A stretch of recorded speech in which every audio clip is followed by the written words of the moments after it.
What's up? My name is Little Will, and I'm here to do a world's robot explanation. So this explanation will be on Lawnmower. We took this robot to Worlds. We worked on it right after state, after we took apart hang-a-pole. So yeah, we'll go ahead and get started.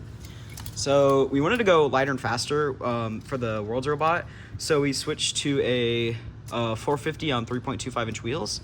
Another thing that this was good for was helping cross the barrier. We also had these 2.75-inch wheels in the second middle wheel to help us with crossing the barrier, and this worked really good.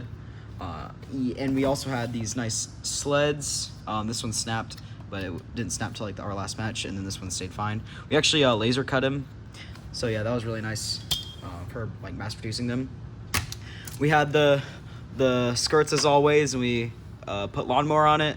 Non-functional, completely decorational, but yeah, it was good. Shout out to 9364 and Killer Instinct. Moving on to the front of the robot, we have our intake. So this was heavily inspired off the intake we've been running all season. We basically slapped it on the Worlds robot and called it a day. But we wanted to keep the top feeding, so what we did was kept a similar battery mount area. So the battery's mounted right down here, and then we had a U-shape cut out for the tip of the tri-ball, so it could just be set right in like that. And then we could outtake and then score it as always. So yeah. We had a high strength bar right here to help us push it into the goal. So when it's right here, it'll just shove it in really nice. And one thing we did all season that not a lot of teams did was we didn't actually use any sleds for the intake, because the sprocket basically acted as a sled, and it was really just nice for keeping it simple.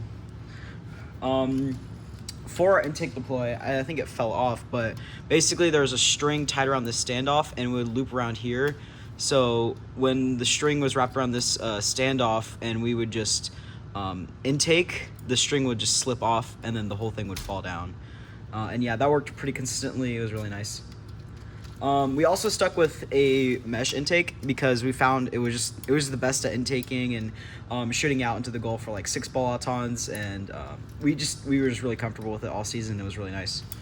Another thing we did that was kind of unique was we had these standoffs on rubber links, and a lot of people are asking us what they were for, and they're actually to touch the match load bar when we were going to match load. So imagine this is a match load bar. Since we only have back wings, we could just go in and touch it with one of these. You can see it's over there. And then we could just put this wing down and then go under the bar to bowl. And yeah, that worked pretty good. We did have a hard time bowling because of since the wings are sturdy. It wasn't super good. We probably should have done vertical wings, but other than like 2 or 3 times where we got stuck under the bar, they were great and I loved them. But yeah. Oh, another thing is we actually all season did all Omni, because one, like if you put tractions on your drivetrain, especially for over under, and you get like pushed from the side, your drivetrain just gets locked up and you can't do anything. But since we have all Omni, if you're like a good driver, then you can kind of, when someone's pushing you to the side, you can kind of like spin out of it and like drive around other robots really good. So obviously moving on to the wings, we had 2 piston wings. It was really awesome for descoring from the match load zone. We could also, I don't think we did it at Worlds, but during like one of our older competitions with hang-a-pole, we could just spin the robot around the match load zone and it would descore really well.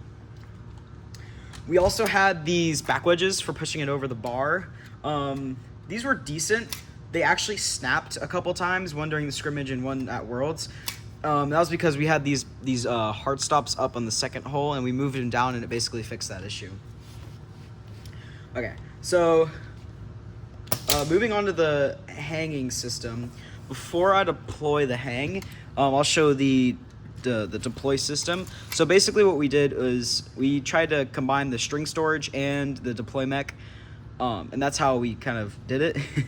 So basically this piston right here acted as a pin system, and it's kind of hard to tell, but we had 2 pillow blocks in here, and so the piston rod would go through the pillow blocks, and then the string would wrap around that. And so when we retract the piston, the whole thing deploys. So I'll go ahead and kind of show that off real quick. I'll sit back. Hopefully it has enough bands on it. There you go. So yeah. So the other one fell off on the drive home, but basically we would have two standoffs on either side that were kind of bent out a little bit, and those acted as funnels, and those were really good for lining up. We had one of the most consistent hangs in our division, which we were engineering. We hit our hang about 7 times during the competition, not including practice matches. I think we hit it about 8 or 9 times total. And yeah, it was really consistent. We originally had 2 standoffs up here, but we switched it to a single one because we found out that it hooked on a lot better. So yeah, that was really nice. So for our hang, we decided to do completely passive other than the deploy. So we actually banded it. I'll kind of lower it, but the first stage was just banded from a point up here, and it mounted back down here. And that was on the either side with, I think, about 6 rubber bands double looped. And then down here, we had it a very similar thing where it's just banded from here as well. And those were, I think there was about 4 bands double looped on each side because there's more mechanical advantage since the mounting is further away from the pivot. And yeah. So to talk about our PTO mechanism, we kind of weren't super experienced with drivetrain PTOs. This is actually our first one we've ever done. So we had some struggles fitting in a ratchet. So as you might have seen with our YouTube shorts, we have this, here, I'll take the photo of the thing.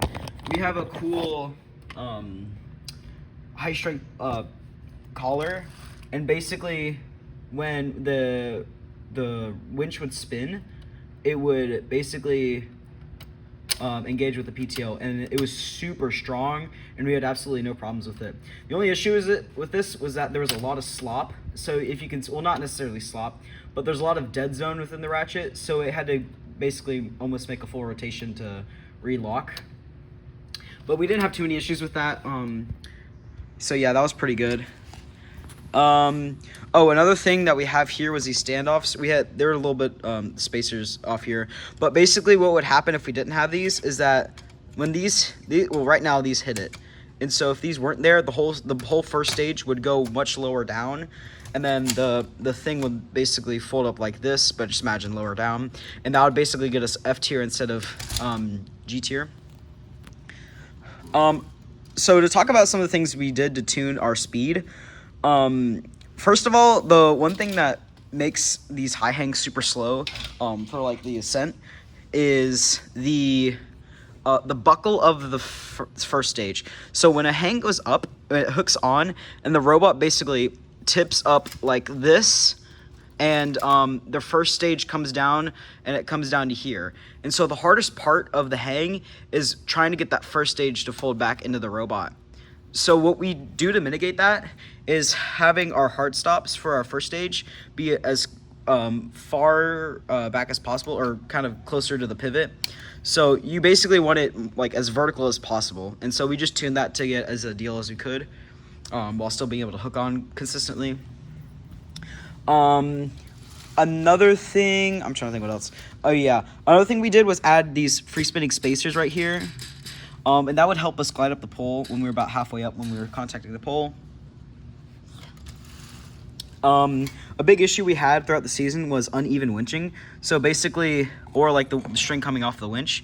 So sometimes when we were winching up, the string would either fall off the gear or it would just kind of mess up. So what we did here was actually pretty unique. We didn't see too many of the teams do it, but we had a high strength bearing, and it was completely floating. So it could be up and down, so that when the lift was coming down, it would hit it and it would compress, but it couldn't move like laterally, so the string was always centered onto the winch, if that makes sense. So yeah. Talking more about the PTO, so we had a kind of an odd ratio. It was a 360 RPM winch, and so yeah. Basically, we had a piston, and it pushed on to these 2 pieces of half cut, and there are high strength pillow bearings over under here. That would support the whole half cuts and all that. And then the inner half cut would just push onto the gear, and they both push out at the same time. And so that was pretty nice, pretty easy for the first dry PTO we've ever done. So yeah, that was pretty nice.